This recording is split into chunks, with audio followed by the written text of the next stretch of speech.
Ia, whātaro whātu Samoa nei vāenga o le afiafi, ma lor soi fo maua, ia ma lor folau manuia, i le nei vāenga o le afiafi.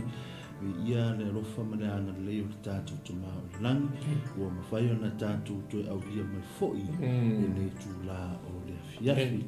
Ia le maua nei lau lau po nea wanoa, ia ma penana soa toi le tātou porkalame, ia se whaamanosi mo tātou malawa mo le nei mai aso, ia i le suafa whaaperepele, ma le suafa mana manoa le tātou ri, whaolo Iesu Kiriso, ia e whaiela o leo msui o le tātou porkalame si te ini o kilang, mātou te patalo whātuai, ia te o tau Samoa, le ngata po i le su ma whawhengainga mo nātou patua, i so os whata pa i taulanga, o whai o na tātou mafuta, i le nei tūlā o le iafi. Ia, iri amatalia tātou porkalame, ia nanga whāloalo o te wala o tōre sunga te tā, i whaina saunia si tātou talo, ia o nā matar tātou porkalame. Tātou talo, mātou tamalangi, mātou te whawhtai neo no le leo, mātou te maua, na upula mātou sauni, mātou te wholwhalaina, ma sheina nefiafi. Upolo mālole tua, i te inai o mātou tangata. Ia ma mātou te wawai atua i le walau ne, walau inai mātou lau lau pa ia. I whai mātou lau le atua ma moli mau nua se ma, nua tele, so se, banga o meolo ia i lau langi le tua, mātou te talo, whaunga mana i o mau tangata, o whaunga fōi, whafunga mai mua mai, ma futa mai lau, o tunu o Samoa, le ngata i le o ona mo nātou futua, kare si e fia wombanga, mātou tuina atu lea tua programe le whiawhinga pa ia e sosoni mai. Whailoa ma whailo mai o manatu le lei. Mātou saungi whapena o tātou i le whiawhi. Ta mai o la upu e le foi fua. La ufo i le tua e whaolei nei mātou. Pea mātou whalongo me whai le whiawhi. Ni foi ni ala leo le li e. Ia iai le tua o whamia ngai la o auna. Whatua le ngata le li e. Ia o o morsike e minusi o mātou. Talo lea le ri i. Amene, amene. Amene. Ia, mo le tala ngā whawhitai le. Amen. Le koe tātou torsanga, tātou tamaulang. Ia muna matalia o le tātou porkalame. Mene. Ia, whai le fotati maila o telefoni, pe mafuta me foi le live netu na le fiafi. Ia, na ngā maulalo whatalo whatua le sofa Iesu Kiriso ia te oi. Tau ina whamanuia le tua e lo whafonga. Samoa, le nei tula le fiafi le tātou porkalame, ia nāwa i silisila mai lunga le tātou walata, o lo i le tātou mauna, ia le whao per tātou tusi le mo koinito, 1 Corinthians chapter 2, verse 1 to 10, ngai le tātou tala nei lunga o te God's wisdom revealed by the Spirit. Amen, praise the Lord, o le poto, o pona te mai, o le poto pa le tua, o whaalia mai, i le anganga, i le ngangpa ia. Ia, la wanoa lani, ia la watu le sunga tātou te tai, ia ma tātou talia tātou porkalame, o lava. Ia le li, ia le lasa moa wa ia le tātou, e peo na tātou whamuta mai le nawa yaso i le, tu nātu peo paulo lana moli mau, o tala inga ia koronito, o le kalesia peo le tātou loa, o le kalesia, ia o le kalesia nā tina ina, ma whaava ina, lana o apostol foi, ia, paulo ma niso la uso, ia ona tu ua lea mo sina nai mai taimi. Ia e o te whaafonga, kuma te whaarongo ko la apostolo. Ia o iei langi ngai mea o koe peu, koe ku muri ei whatua tua le kalesia. Lea la wakaku koe ia ni mai taimi. Inga ia koe manatu la apostolo. I le tā ua te leo le whaamoe moe o tangata ia Keriso Iesu. Ia a toa ma le poto. Na wale le ia vai kaimi sa moa na tunu pelele koe ngā kia. Wako kele la upoko la langi wa iei te milingi. So ele fa pela fa leo nga ina le stari ma le so ino meo le lo langi a tau tele le so ino le fiong pa ia le tua ma fa mausali ina le tartonwina ia Keriso Iesu na mafu ai nei me wa o fa ma fa le apostolo Paulo o Iesu Keriso o ia le na fa sa to ruina lono wingo ia fo ile na fa ia fa ortanga o ia fo ile le ko fa kornito manga o ia ko va ayo to mo ko fa tepa o ko le menga amaka mai le kalesia ai sa ta tu tala no ina mo mua ma yoi ma ka ku yoi fa tasi ta tonu fa tasi ta to lu fa va ngo le kalesia ma le ka ku lotu ia leo whaalongo aku se kua ngarungisi o le mele i o le ako i kuinga koe lea lau kako ia ngefi a fia o le poto le atua whaelo mai e le nganga pa ia te lo o le nganga pa ia o le ngaruenga leo lo whai te mini atoa ma le full overall revelation of God according by his words o lana upu le whaalinga au ke lenga lea ako koa lo iai le laulangi akoa o le upu lea le atua ai whaalia mai e le ai e reveal pe whaelo pea ma whamanatu pea ma whaelo ina mai e le atua i lona nganga pa ia i te lo taimi le whalaka ko karango ngefi a fi leanga ua pe wakau ka oko le manatu ma le whalamulangona ma le whaamoe ma le whakua koronito le kero le au poko la iei o koronito le kaimi lea wakfo le ka le sio mo fifi lo i ka ngaka poto ka ngaka mauoloa o ka ngaka ua kulanga le lei le malo o nisi fo i o tangata ua iai lo lako standard po lo lako status i le nuu koronito ato ma kongo le ka le sia ka ngaka fo ua whailunga inga ma wha me alfa inga le atua a o lea na e koe whailoa atu e paulo e iai le me kakaungo kouroa mua pe voi la o le poto wa ele va pe anka ko ko le singa le pule fa mai ele sau mai polo ke le la ku ya ke o le poto o le langi nei ai o le poto le upo le tu le ngor ke ma lo sa onga sa stari foi polo ele va pe la ka ko le stadinga tu spa ia ai sa onga foi to ma lo le ngata le poto fa la tele lo langi ke lo me sa onga ai even for the scripture nga onga i apostol ai e uila ia o onga ai ka lunga malau o mo fina ngalo fo i mane manatu apostol o ke riso o le poto o le atua bo reveal mai hala ile nganga pa ia o Yesu me foi la lera sa mo na tu pele ia ele folo fa fonga o le tato bukalame ia na to e valosia o le fa to fang to fa manatu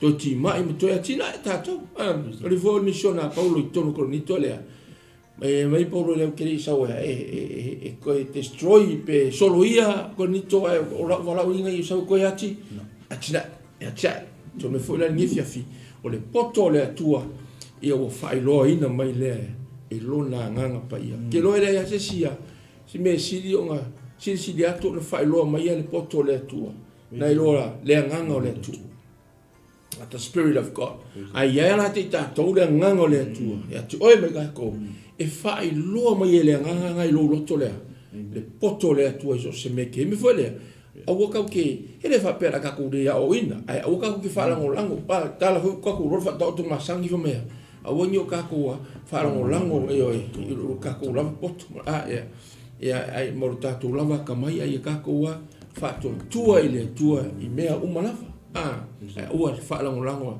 pe foi la fa lango o ko ni tu ka ke le fa lango ka ngako o poko surface kaka e kala ngo e loa kala ngo i meo la la ngi mfuku ma singa ma e pe volinga mai na o le fa pe ko ni kama saula hi e ya ele suki polo ya me polo al poko siri lo ki mga ka o ki ako le poto le mai le tu i yo kala ngo ya kopo fa mal poko mai le tu poto mama e sau mai ta ma le langi le tu o mal mal la vole sa mo ia wa nga o nga sa ta to wa nga i tino nei ia fa pena fuera o ino la fion pa ia ai ka kulo ia mai al poko le ton to tala ia mia le tu ia mia fa ia tu no ia awan no ki fi ia la to lo le ia la to lo le le tu el poto ta ma ainga mal marosi okay yes it's good but fa ia o ni mit awan ni mit tele la ko poko nga fa langi ai ia la to wa ia la ko lo ia mo la to sa ili ni lo le tu awa o ia o mea uma ia fie ile tu la me tonu mo fa psilonga ia mana nof fie ile tu me vola sa mo ne fie o le poto le ma ki fie share ko mana na ne so fo ela o ia moni ena i ta lo fa si lunga la le poto le tu so se mea la mo le poto mama ke le hosi poko ile la ngi ma ko pala you know e fa se mea ngai mo se mea i folinga ko mai ai pala ia vai baka okay ia via le tu sa bo Ia, vaso le so te tai. Ia fa maro te por tatu au viewers. Ia, te mafuta mai. E le voto ma hom nyanga tu ma to. Hallelujah. Ia sa mo i le tato por kalame ma to te fi vaso atu i le poto mai le tua e le poto mai le lalorangi. Avai ne te oilo tusi manai le fai tau me le tato tusi. Pe si le fai tau ma maro. Ya, ava pe nei na lo tusi su I polo tusi I le momor ko ni tono mata po lua. Momor ko ni tono mata po lua lo fai momor se fa ngata ma se fulu. Fai momua. Wa nei foi le au soe o te le ia luatu ma le sili o le upu ma le poto ina o luatu ia te o tau I lo tala ia tu ia te o tau le maua le atua. A wana tonu lo manatu o te le loa se tasi mea ia te o tau lava o Yesu Keriso o ia lava na whaasatoloina na o iai fo ia te o tau ma le vai ma le matau ma le te lava e le I ta auni atu fo I la upu ma la utala inga I upu maalie o le poto tangata ai pe tai o le whaasino mai e le anganga ma le mana ina ia le iai lo o tau whaatua tua I le poto tangata a o le mana o le atua ai mātou te tautala atu I le poto I e ua uma o na awa uina ai le o le poto o le nilarolangi o le poto o lii o le nilarolangi ua wha le au ngā ina ai peitai mātou te tautala atu I le poto o le atua I le upulilo sana tia na tō fia I le atua ana mua lava ina ia tātou manu iai o le mea na leiloa e se alii se tasi le nilarolangi a wā ana lātou I loa o ua lātou le whaasatoloina le alii e ona le manuia ai peo na tūsia o mea e leiva aia e mata e le ila ngona fo I taringa e le I o fo I le loto stangata o mea ia o saunia e le atua mo I lātou o ea lofa I a te ia a ua whaahali mai ia mea e le atua I a te I mātou e lona nganga a wā e so ifo le nganga I mea uma o mea loloto fo I a le atua amen I ele li Amen. Yes. So maritala Paulo te li sau I se le leo upu. Yes. I le taimina o te sau e tātou te mafuta. Ai fai tau nei I le fas fai tau lea o te lo o mea lete e popa I mai Paulo mo le kalesia. Pio no fai atu le tātou por kalame I le por kalame ma le vai asu tātou por kalame tātou mafutanga. O le tu por taimini nei. Ua sa ili tangata le leo lato upu e whaasoa ai. Ina ia maua I lo loto. Amen. Ale fesili e whaola ina I oe. Pa melo leo Paulo, o te li sau ma le leo upu. Le winga le leo upu o te li sau ma li upu fuena le tauina mānai to whaanongo. Ai sia, ono le poto le na usau mau, e lo se poto whaalau langu. Amen. O le poto me le atua le ngata mānai le whaalongo ai ola. Ona le fiongo pa ia le atua ai ola. So stai mea lai whaasoa la tangata le fiongo pa ia le atua, e te whaalongo tu pe stai me tau tinga. Yes. Le tupu taimi nei, e ta me la onga mai au ona le atua, e te whaalongo me, ai whai o ta ua hifia, ai whai o ta ua hifia, ai le ai. Yes. That was the message for that week. Yes. A tonu a whaina hitai oe, longo inga oe ne tanu no me ele upu. Spirit of God. Mai lai o Paulo, o te whaangalo mea laulangi, mea uma, ai tasi la wale mea o te le whaangalo ina. Le na tatu anol vai aso le ntuanai. O le sa tau o lea, po le ata o le maliu I Yesu Christ.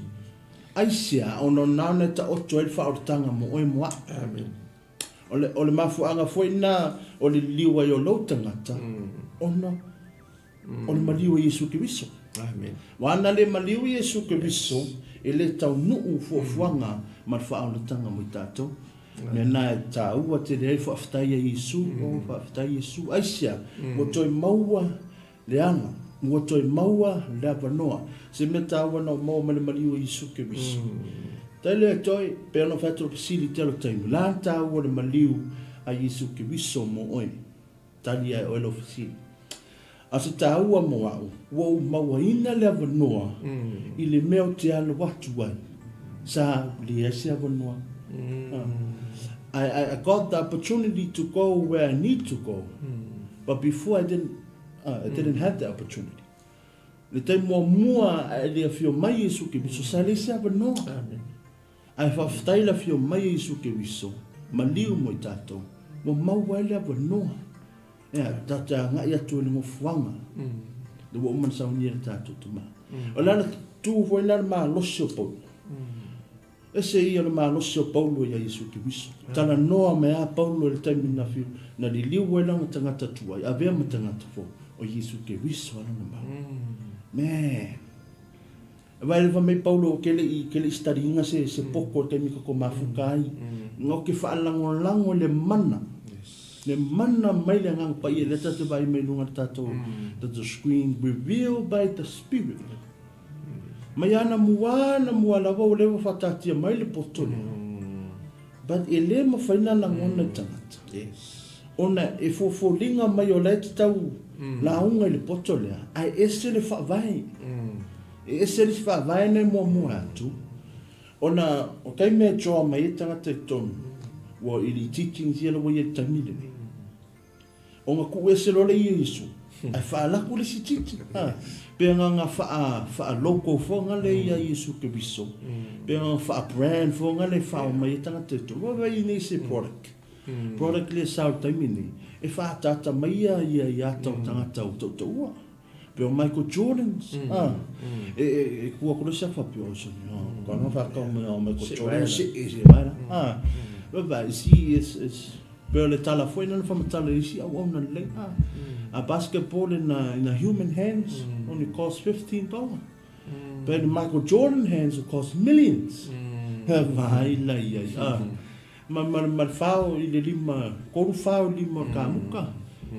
Pai fa ma wari pa pe ko ku yen a ko fa nga limo Yesu ke wiso fa o lai ngai ka ko ba ba ese ma ngai to ma u ele nga to fa o lai nga a to ma wai la ba no o le fa to il malo o le tu la we di telo il poto a o fa la na ta total no ele pu le tu ele fa nga ya sti poto tangata fa la ngolango a le fitalai mai o le ngang pa ia. Ai fa ese foi ia fa stai le talo to Yesu. Mona fa Yesu ia na uso. A ule alu ele sangla nga pa. Na fa bitch if you want me to stay, then the Holy Spirit will come. But I have to go for him to come. To reveal that wisdom. To reveal that. Oh God. But ko ke lale umninga ko ke mafuka mai kia. You will never know.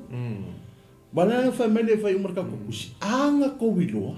Ko ke le fasa ko rina. Yes. You will never murder the Messiah if you know because you had that wisdom. Wow. Without that wisdom of God. Without that wisdom. That's good. Amen. Kaya lang ngaka. Le proclaim my family ako le wisdom le. O ka ngaka nga le family kusi. They know Jesus. They know Jesus. They know all the history of Jesus. But the question is, do they believe that he is the Messiah? Do they believe that Io le alo le tua? Ano to tele tangata ma, he's a prophet. Nga kai nga. I heard about him. It makes to him sound like a story in the Bible.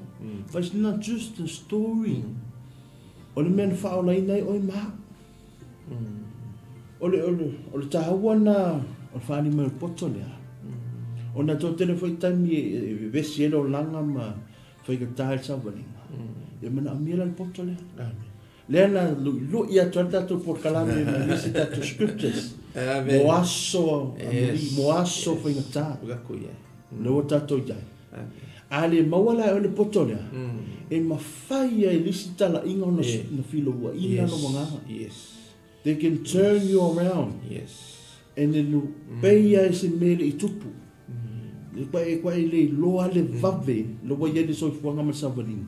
e li liwa oi ia wa winga no ia wa onga no sa taimi nei we va ia sainga o ko we right to sainga kuspa ia e ka pe no fa ia tu ta tu proclame I te lo taimi ta tu proclame fa ke me ia onga sometimes you hear people saying God bless you but you have to ask which God you're talking about because sometimes they say may the God of Hindu bless you e ia taimi e tauna fisilinia ona tangata ifo I tupu ese e ifo tupu o mo na ta le la fa mai fa manuia le atoe sa ngamba nei a sila o ile atoe le fa mai which one yeah it's time to wake up mangai la ko message amen men on the tau o le spirit es el tau le ngamba na pa ia le fa mota e last time o ngai fa ia tu la ngamba ia ta it's a sale teaching you can feel it I know some more way o tulanga le e ia tami automatically a ela ngonga e pe ia se sale teaching but e isi kaini ua whaoa I poto le lalangi e whato singa tangata I mea o vai me o tupe o ta avanu pe a sau ia te au te malanga I o mai but you need to understand the word of God is for your spirit not for the flesh yeah but le no le so what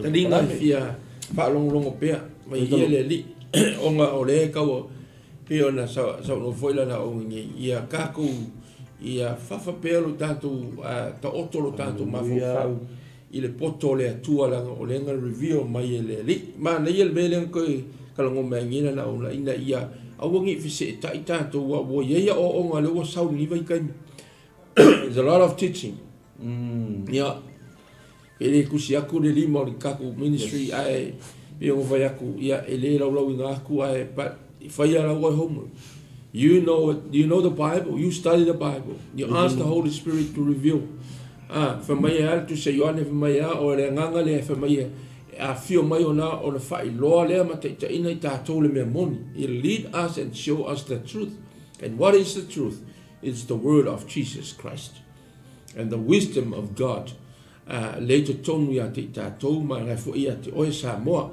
me fo la le ne fi sa mo a wonyu ka ko manatu o umba fa fio ono chile mo ya ma fa filosofia o ngi mea uma lo fa penga o sau mai le nganga le li langolo ye fo le nganga le langi la ko ia malato fo fainga o le mana ia o le ko ta mau atu la apostolo fo me kiri la ku poko o upu sili ma poto upu le la langi ela o watu ya ti o I lo tala I atu le mau e winga I le atua ta watu ya ti o to le mau a le atua the testimony of God ole ngofo mai mafo fau ye ole atina ino nga luenga leli ele atina ngi ka ko lava poto ka singa me le ka vaku la wa el apostolo ia corinito le ye o se poco fale la rangi o paulo le nga maka ai ka ko ka le sia ni corinito no is the wisdom of God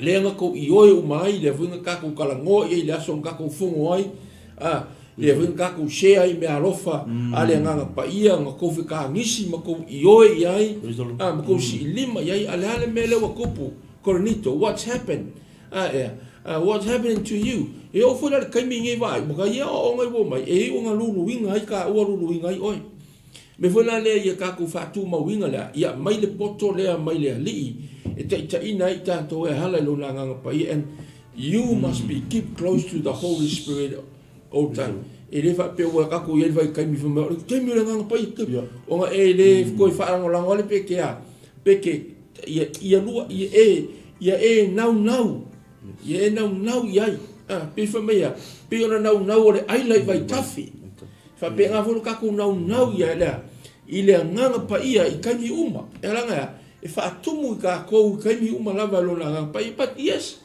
the Holy Spirit is in you when e kalia lo le di fa ola fa tanga Yesu Kristo o lo tonu ya te ta to al mele manga inga ya Inga ia fesoasoani ma ia tafe pea ma whaatungu pea le nganga pa ia. Inga ia e loa ma kākou roa le poto le atua o lo ia keriso Yesu. E kākou kea whaatau tai ailu tātou o langa whai le aso ma le aso ma le aso. Lango le kare sia keriso le hiri kai me sawairea whato awha iawa. E ave. Ia e le whapea la a. E i no peo oi keo kāu a whai o lo ki whaatari. Ia. E lo winga every day. E kere whakari a mea la se yo se kau kala kale aso ngu whakari whale lai. No winga kau ngā kau wa whamairo le tala la apostol. O Paulo whamaya. O lea ia e kasi le mea wa ia o te fia ta wantu atu lava ia te autou o Yesu Keriso o ia lava na whaasa tauroina. Jesus Christ, Him crucified. Nā winga o iau.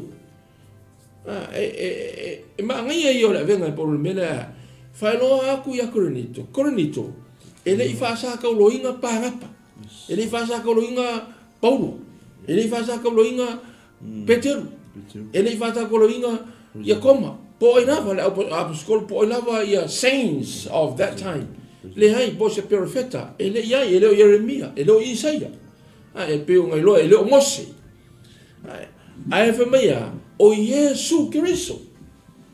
No kalango ile le person of Jesus. Jesus the person. O tangata. Sa tangata o le whanau ma le tino ya Josefa, ya Maria ma Josefa. Afa mai ya him crucified. Lo unga ya.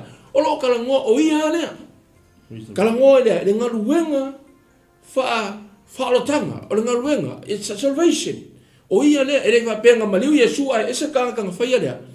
A wala mai il faro kanga le fe me ko vela pastor ke mi so le maliu o ia lava lea le na fa sa to le fa ia le ngalwenga him is crucified o kala mo ngalwenga fa fa le manga ye kele le fa ko pastor la ko liko wa maka ma se ko pe o sa mo vela na o le fia chichi ye wenye a ele fa kanga le nganga pa ia fio mai ma felu inga fa lo ye ke o me mo sa mo fa kala e wanga ke wa we mo lo mo sare musias ara nga ke wa lo pura ara nga wa kal kong si kia ke wa le kal kong si kia wa vai vale ti singo ngi ma ya le ko esi ko ku fa pe nga ho ko esi fa lo ma Yesu pe ya ko nito ya le kal kong e ko ku va ku ya Paulo fa mai ainga Paulo lo fa si pa ki so ngi ka ko ngi ko ni ko pa so le si ba ki la si fila ngo fioki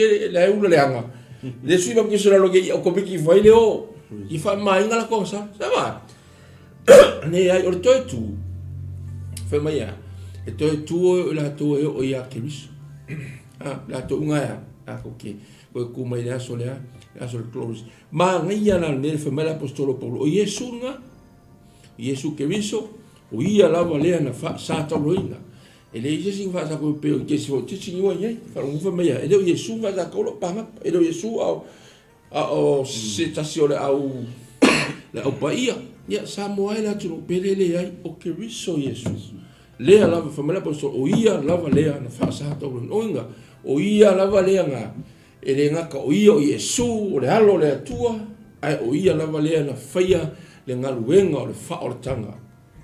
Reconcile. The salvation exists because of him. E lo se sia, ngā langa iei whaorakanga ongo ye, me ngā reifu meri kako pivo le tamite o ina whaia o Yesu, o ilo whaora o Yesu, see? It's our Savior. O ia na te whaora inga I kako, lea na o mawafori nge fiafi, mea le, sa o ia te o tau le vai.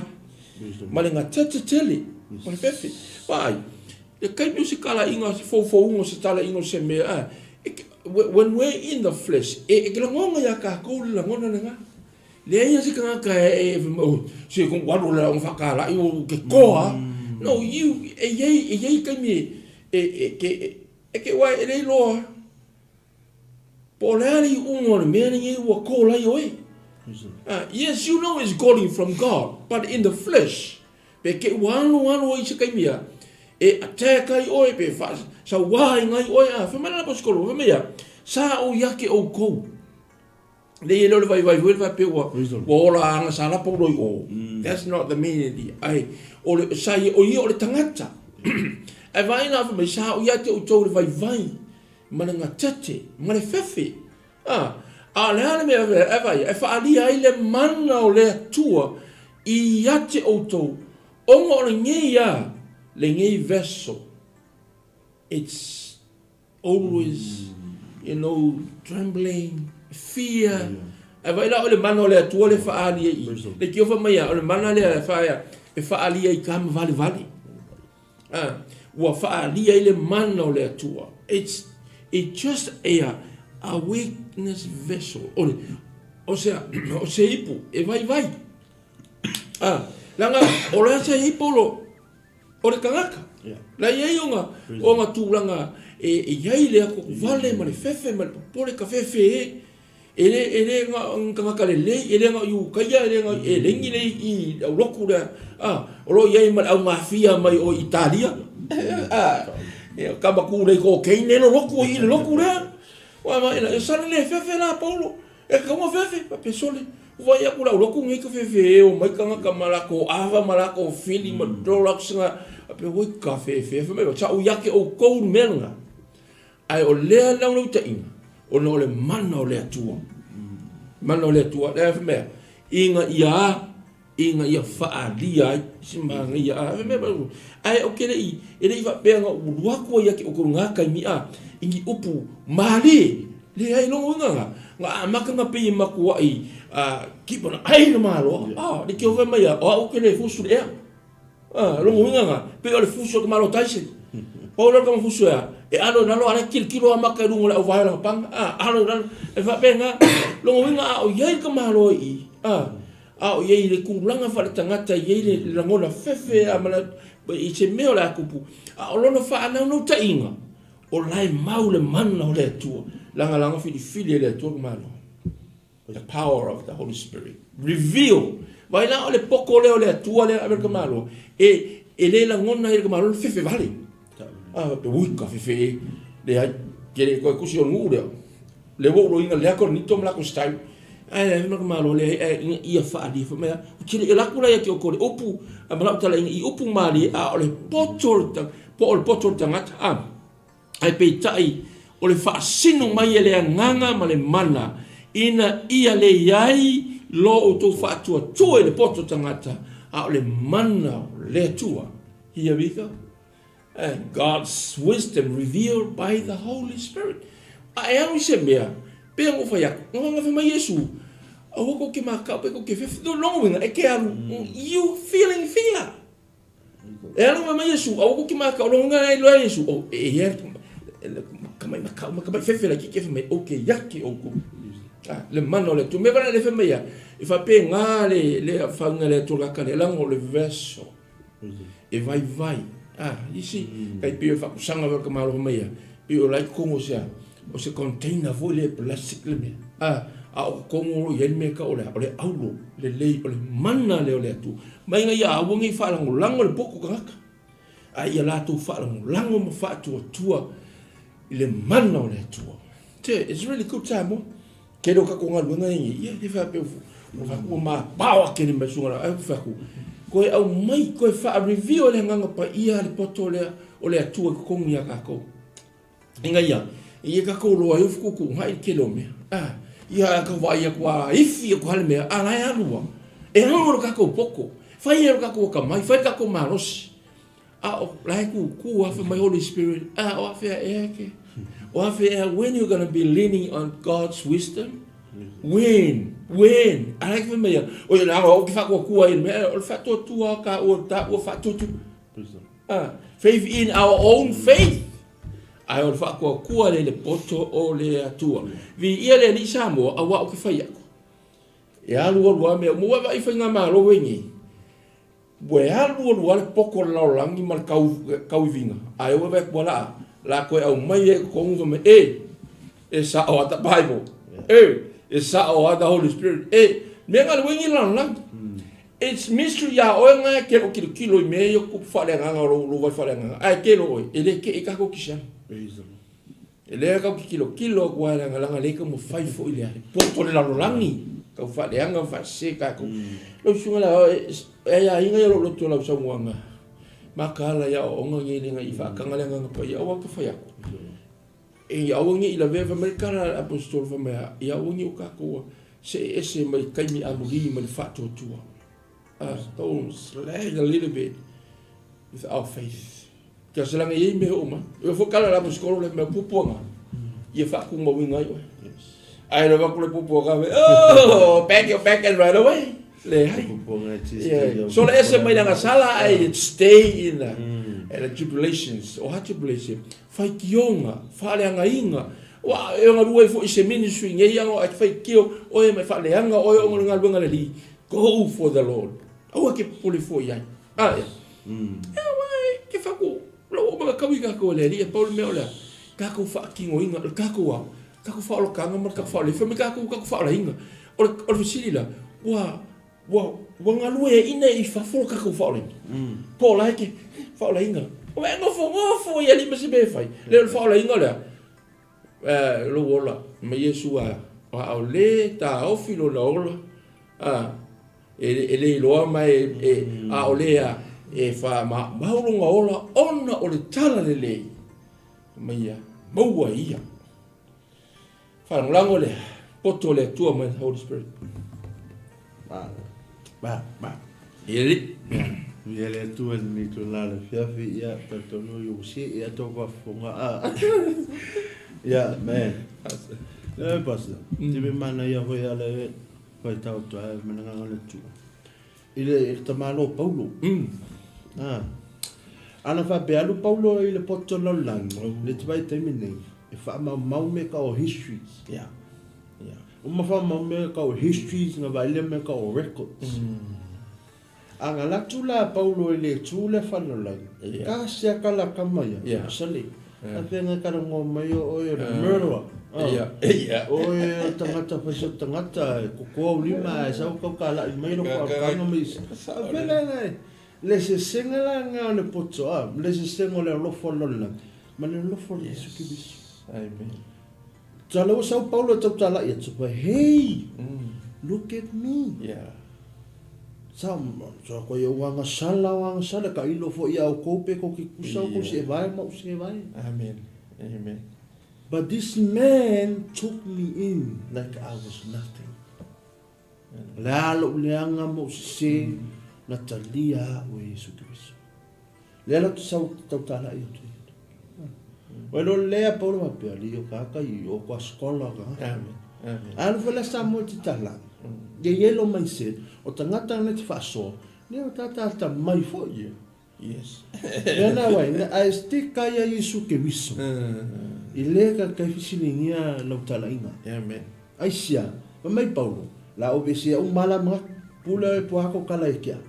Pawan me ki li va pia ko o Yesu Cristo le taua o le mana o lona mali e mau le ola wow al botong ala lang le wa vai sa mo te mini le wa e vai no TV wa matana tau li fa ftai mai nei tamata al me sa ta to tanga sa mo peo la sa mo na tele na fai me le va tu le no interview mo la family sa mo mo wale being a for the malangi of the 2 away man wir ta longa por fusuanga fo tai milan nei sa mo to titolo wa matanta o kipi e tangata I fa sports ele terminou matamata informations what does Jesus have to do with your fight no vai o le poto la langi fa mai ala to wa no foi ta wa na forward fa I built those hotels, I built the biggest boat.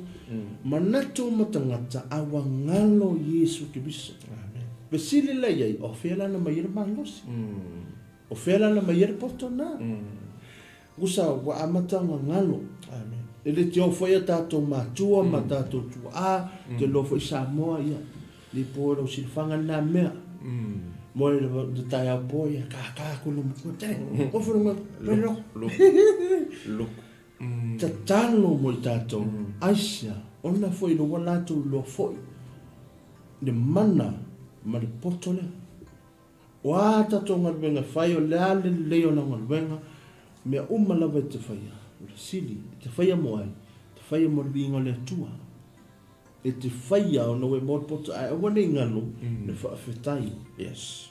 i le ave le faafetai ona le fa me faipolima nai e faipolima mai o le tou faatuatua aua nei faatuatua i tagata aua nei peisi le tou faatuatua i po tagata ma tala tagata a ia faamoemoe le agaga le atua well that is so true Amen. that is so true no mele le faitauina le faapetania le mauna pa mai your faith then does not rest on human wisdom Yes. but on Yes. God's power. Power. Well, God's power. Amen. Amen. Te loa e, Samoa, o mea umai te ofua, Yes. o mea nei reo fai le atua. E fai e le atua mea siri siri. Fa atua tua, fa avae le tatou fa atutua i a Yesu Kiriso. Ona a e taime e o mai toko te fonga ma fa asosonga e e fo i aso. E te whetau i e matangata i e o matala inga ia. A le tō maulo whaavai i a Yesu Kiriso. E aua na malu luela uloto. Amen. Lera whai atu e le taimi na mawhetau i matangata i a ta lai wha me ele tō fine. Alo lai alwe se tangata ngā wai lo lea tangata ngā. Le fia sau wha so mai ta. Anaisia ono te against lang na mata po whai atu. E le se tō fine tas lava le atua na o le tō soifua. That is the only God. Ai le liu le tangata na talatana noa, titilo mai au sau mata noa whai mai. Ma na ia fo isi le titi. And I was very sad of our brother. There is no godly mother. If there was, then why did Jesus didn't say, if you pray, pray our Father and our Mother in heaven. Ke ilo maskama. Haku si, tauna mataala i tātou, ia wa o ngai. O na e taimi e tara noa i lato i lo whanau, po nisi alo a inga. O na fisilingi alo la i ana tōlang whatutua. A per whamalosi ana tato porkalami. If e lu i e tuai oe, o na wo o mai aso leo wa tato i e aso whaita. A ma nei e longa paulu whamai, o te whaangalo mea uma, tasi al meo tele whaangalo ina. O Yesu, malona mariuru ma tato. Wow, ma nei e tato tato. Ma Yereri. o vela whamai, to tele o tangata, e le ilo mea ia. E whawhetai la i le atua, o le whamalatu mai le nganga i a tātou, o e maha. O le ala tanga ruena whai isi tātou so tangata. Ta ua tua i a latu. Wha so atua, whe so soani atua i a latu. So, do you believe in Jesus Christ? Do you know Jesus Christ? Many they'll say, oh yeah, I know Jesus Christ. I heard of him, stories about good story of that man. But our whaulatanga is in Jesus Christ. But as I'm not tai, it was not just a death, but it was the resurrection. O le oti ma toi tū sa ia Yesu Kiriso. O ia na vai tasi na whaia le ngā. Wow. Completely salvation. E beo tātou. Wow. E se tusi ata, e se fau whaki. E se vai le sa wai whasi mā. E se vai whamalama. E se vai mori whai le kisi. E se vai ka peka i se lau wani. Mea uma, ko whakaka malanga pa. A Yesu Kiriso means to build it. Everything. Complete by myself. I don't know. Wow. Amen. Alo mai lava no mo ta. Yes, yes. Te masalo na te mai mo mai sa mo ni tula le fia. Pero te na ta wa tato po ka. E ista mi alo po ka na me vi elo lo te le tu. Aisia. Ona wa matano titilo le langa te mano po. Whaunga inga o ia e tala ina i le whina o le tu. Me o i o leipu. Wow. Ma ua fo ia na nipu. Te loe sa mo oe fo i lisi. Aua ne i manatu vai vai o tangata. aua ni manatu whata wa a whaelu tangata. Mai paulo te le ia onga, ia le leia upu, te le i wha moe moe ali poto laula, tasi ali mena o wha moe moe poto o le mana, le titino malunga tatu skui. The power of the wisdom of God revealed from the Spirit. Lau sa i linga, ma le whalango lango le ngang pa ia, e ele taimi te wheso soane e lisi o uswa tangata. O lea wha malo se tatu por kalame i aso tofi ta itasi lau. E whata pena i oe. Whata pena i lau olanga whatuto. Toi wha manatu ia te oe. Le wha avai alo olanga. Ina ia o mea so whaingata. Ia e tu mau. Ia e tu mau. A mawai la whana na testa i oe. E nga ki kira whapea. Wow. We did it. We did it. But it's so sad na sa ula wha ai kawhi a koe mau. Na whapea la whale melena. So im tō whawhina wha maro sina tatu por kaname. Mantua. The true wisdom reveals from the Spirit of God. Ua talia lo Yesu ewe mali mo whaola. Whai mo whaotana. Na lue mo na ia. Maua le poto. Feso soani ate o feto mina na fiompa ia. Ma tonu le feso soani sisi o sa tangata. Lau ainga la whanau. O ngā kele foi o teachings, e whainga se foi whanau. O ngā teaching leo mai mele haonga. Yeah, your science. Science is good. Yeah.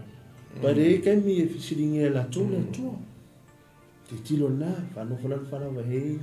Wale ngalo ia o tau. Whaoritanga sa ni isu ke biso mo e moa. O le ala o le abanoa le whaitotoa. Wa mene le whaitarengi isu e lea ia masisi sa o tu lang tari sa witia. Amen. Wow. A whaila le abanoa lea. Tau lana tatu hoi le abanoa lea. Ngā ngā nisi rola mo ngoe le sisi apa ngoe koe o le lani. Mantua, ele se tatu no fuanga nei. Amen. Mehana ma mei Yesu ke risa. Au le alu ele sauna ngang pa ia. Yes. If you don't die, you won't go. Malo sina mo e nukuna fia. Ona wala tala te po ina whai whata tu po karabi. Ona i whene po karabi mui man.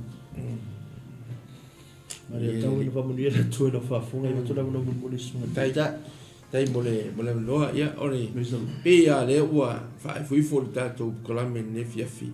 Ina ia ta oto pealu wha moe i le poto le atua. Ia ke riso Yesu. Pana ia ia upu le tātou whai wa nei. Whamaya e langa o le poto le nei laro langi ua whamaya wa lea o ngā ia ma ua wha lea o ngā ina. Poto lea. Ia apostolo Paulo leanga o le makalango aku le poto tangata wa uma o na hawa o ina mature Christian, mature in Christ, mature in spirit. Isea kangakala ia leanga maku kikusia kuaia ke ukou a ai o le poko le rolangi mali vaenga ngai firongia e kako e kale sekore nei toa ia me o rulers makai kai o le malo ma e mo lungo le malo fa mai kana so bo uma. Their knowledge is out of date. Why?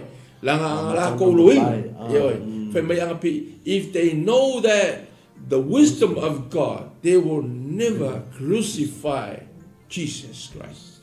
They will never See, when they will live in Maya, or the poto la le live in Maya apostol, or the poto silia to that, or the poto le tua. Ya que riso Yesu. If I feel long and reveal mai le potolea, yo kako venga kaimi maso e reveal mai le nganga le tua ya te tato. Ba eva ipuru ngafa mai, which none of the rulers of this age knew, for had they known, they would not have crucified the Lord of glory. Ekelo, wa levanga kalangoa mai perfecta, mai le amakanga, mai le fenga inga kuai. E lako ke fia whaalongo longo, lako ke fia wa ai, lako ke fia mole mawinga, le mea lenga fola mai. The hope of the hopeless generation. Ava mai po lea wa reveal mai o kako kaimi. The time of the Corinthians, le will reveal mai a kako, reveal mai lai lea. Reveal mai the Holy Spirit, the God's wisdom. It's through Jesus Christ, our Savior. Lea fa maya anga fa pela poko mo ia la wali ia ile ali. La ko ke le fa sa ka lo le sini ya ko ma poko la lang. Fa maya boleh nga o mai poko la le fa la le ala fa ko ma winga la fiong pa ia le to sa mo fa maya e fa tu ma winga me o mai la na up.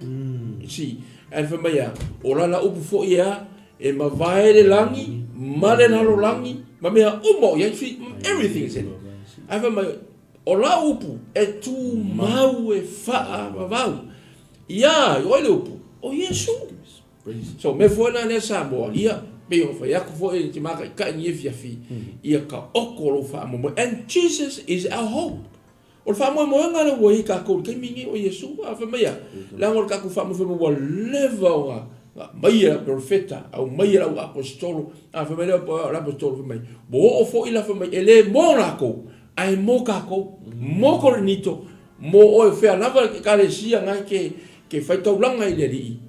This is the one, our hope. Ole langa lenga sau Yesu ngai ya família ele ko yaise utaya le ko yaise elengi le ko yaise polonga le ko yaise loko família wa mai uma fa akasia kako uma ia ke riso Yesu ile poto na le mai le tua mai le ri e kako ke ola ile te inga le nga pa ia yaso uma every day of our lives pakal wang i mesitasi fo i po na le tua ile shopping center ma ngai el fa so ala ona ke walu ro ma fa so ma ngai ya fa mai okay, what are you doing tonight fa ko e foi ngai me ba ko aka ke fa ngalo ka fa mai le ke fa mai lang rock ya ulu ngala rock ya ule sok kala fa mai why you go church Sunday ya sa mo na tunu pele e ka mai al vesili le ipoko ngi ka nga kai le ri no no poto mai ya Yesu e wa fai mai ya kala pe o falo fu mai le nga ngole li kali yesa kali le yo fa ku le ya o ngole lo o le asoa ia le o set aside but no I can set aside but ole ola e mole li is everyday lifestyle worship God for me why you guys were Sunday for what fa makala mai lona Yesu fa ku ia e ke lona la me ringa soli sa pa ki Yesu what do you mean I mean break the law. What are you going to say to Jesus? Oh, Jesus is God. I'm following the God Jesus. Whatever I do, I do. Ele va pena so sa pa ki Yesu ngal finya lo ngal so sa pa ki Yesu. Sa ya lang o ia o ngal sa pa ki lua o le nga fa ye ngal wenga fa sa pati. The Sabbath work. Ma fai ngal wenga. So ngal wenga fa malolo mai ku ke mong e manifested hele na mana ya le mana le o le o mai mana o Yesu o ye fa malolo ava el malolo le mo o le mele o le ka o va ku Yesu tengo sa pa ki o le fa mega o malolo e gres malolo so me fai me Yesu ya le la fai ngal wenga sili ya ku le moe o le fa malolo e ka mai ma ku ke mong i fa malolo ye ele vem malolo ya so va ya o mere Samoa ia rest lo manatu malo langona ile poto le atua ile review mai ile nganga pa ia fafta ke kai ne fia fi mo kala me fo imane fa ina fo ato kala me Samoa ne fia ia o le poto le atua fa lo mai le ele nganga pa ia ya te tato i fa lo fo yawe ngawe tato leo ya tato umalawa e upu ola le atua malo fina ngalo ia la fo i ya so ia ka ko fisan fa fo ile lo fo le ia ai fa maya anga lak fa menero yo apostolo fa ko nito anga poko la wali ia ko fa ku sama ia poko ngo ke poko la to ke le fa sa to ruina Yesu va yo kala in other word pe aga ka refresh kala ko le wo lo inga ya le va le ke lo kamanga ko ke ka mai ko nito ile la ko menga fa o le lako le poto le lei ono le thank you Jesus. Thank you Jesus. Salvation mai ai ma ko Samoa o Konga o Cook Island ko Rarotonga o Sainga o Tahalia o Piko wa mai fa kasi ma ko inga ia tasi ia te o ke riso ina ia mātou mana whaolokanga ngai sauia mō mākou uma le ngaka koronito ia o e kālesia fo'i mane no langi ato whawhitai su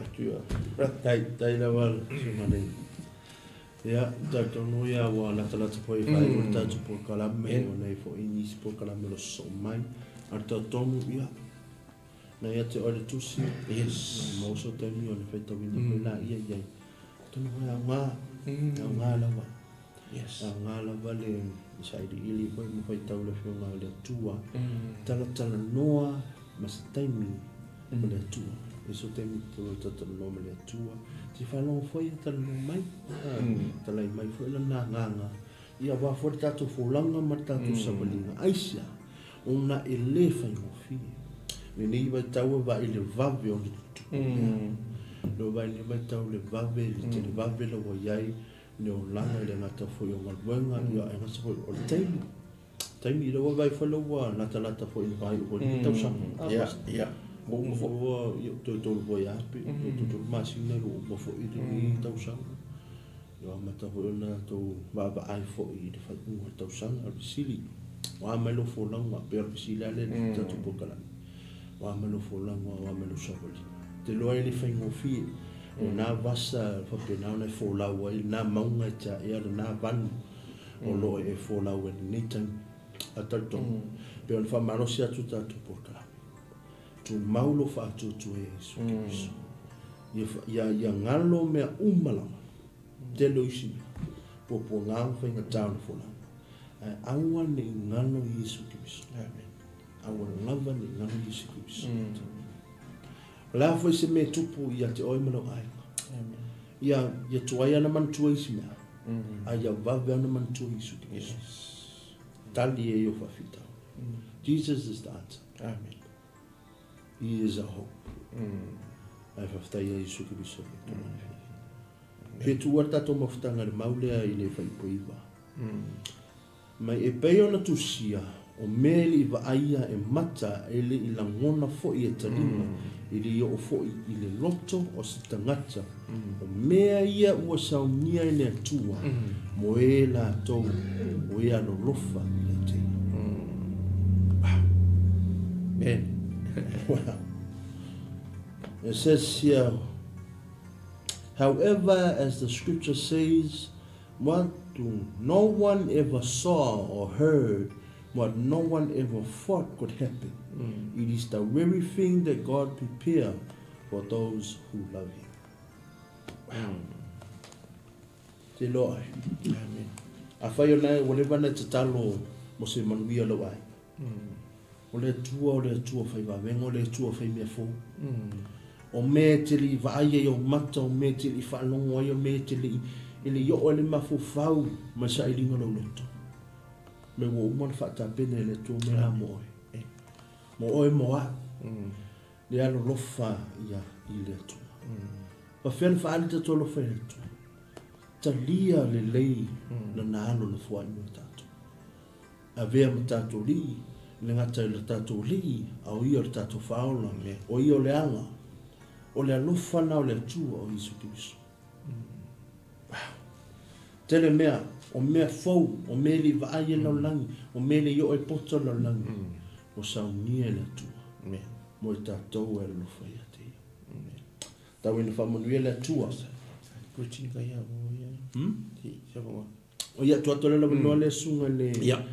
Le tai ia, mo la tau ia na mafuta mai. Mo le lava emo mai, alu whai, alu whantu, ia, te fito a lau, ia, ia, George, Tina, Famsino, Lolouta, haftai le mafuta mai, Ropati, Iava, haftai, le mafuta mai le fiafi, ia, le tatu, te tai fo, il founder for tatu CK Ministry, ia, na waona, ia, pasa, te tia 40, ia, mafretu, ia, Evelyn, maprisua, o fa pena na mafuta mai ya la wa foi o ya mo ya skelen fa tel mafuta mai ile le fiafi ya la wa ona foi ya poi le tunganga la lo fa lava uso ya pena foi su la ya tineru ya onga tel mafuta mai uso ya stolo fale fa taile tamo CKA ya pena foi la na ona o lani o va pena ma futa ma Kingdom Restoration ia me Australia fa lava ia te tia so fo ile a ola so fa finga ia te tia solo inga e ma fritua ia tesa o va pena o ma futa ma ne fiafi ia o fo te tia leone ta vai ia ma le sunga fo ile o fa ia onga ia laki ia tia o va pena o na mai mo ma ne fia mai la to uma lava o va pena o na mai mo ma fa dai ma futa mai God bless. Pero va tole taraleta tu pokala me uma lava. A faili tolo vinga tolo sofa o te poli. Lo si le fia la boy le tu. Men. Lo fana le tua per fa merta tusi. Wa sa unia le tua me uma. Me te li vai me te li fa no e me li o lo moto. Asia ono le tua fa va vengo le tua mutatia. O le tua ye I me uma is omnipresence. Is omnipotence e pule a me uma omniscience e si la fia le tua me. Ia le tua la fiafi ia te tonu o mnuia le tua la whaafonga no to mai mo whatato por karame le tua la fiafi whaftai te le lawa ma futa mai mo tato por karame il soona fo I ne vai aso I le au mo tato ia warta to fo langa ne vai aso ma ia tuko dikes na wani whamunuia le tua mnuia le tua le ngāngo le tua ia te uto manawa I sunga whawhengainga so spata pai taulang na tuko leo yo rasio sino ainga te mama tua matira matua usum tu whawhine ia ma woma I masani pe whawhana witi le whangaruina foi le ngang whawhitai le sunga le whawhenganga ia Pastor Mike ia na mga tuko leo ma le pokalame a le Global Kingdom Network whai ona whawhoina le tato pokalame me siruso ia wheni tapo I meitua o mo le tunanga whawhitai te le lawa woma ainga le ngata pui lea e sunga whawhengainga ia malwhaitua no whaalo whapena fo e na supportinga tatu po karami mo le tuna nga whawhitai te le lava mo tatu po karami ne tūna na fiafi la lava se mana onga ia te oe ana wanangu I le tua ana wanangu le tua ma tu maulu whaavai pero whamere tato tusi a wane I peisi ngala lo whatoto e lunga o tangata mana to upu mana poto tangata a ia whaavai tōnu lava lunga mana le spirit lea e vivira to ia te oe and the wisdom of God. Tau e whamunia le tua I lo wholaunga ma lau sauwalinga I le nei vai aso. A lau whaiongina o tātou se talo. Aleluia. Whaftai te le lau sa mora mafuta mai. Tau o ona whakawa ane ia malai pe Filemoni. Ia whainga stata talo. Le tua lo mātou te mā mātou te whaftai. Whaftai a lo golofa mwana le lei. Whaftai le whatasi mai lo nganga pa I. Le wai umanmanuia na mātou por karame le tuna le whiawhi. Mātou te talo I o te mai whapena na whai me pēra malosi e te mātou. Le poto lavalea na mātou tala noa e whaasoa le tuna le whiawhi. Ia mwhai ona whawawina pēra manuia. Pamunuia mai a te mātou. Pamunuia te po I a te lātou umanawa na mafuta mai o I te tātou por karame le Yesu. Leo mapupui o te mai a te mātou umana. Ia fo ia tui ainga, o whaatari me whalehi ia na mawhi.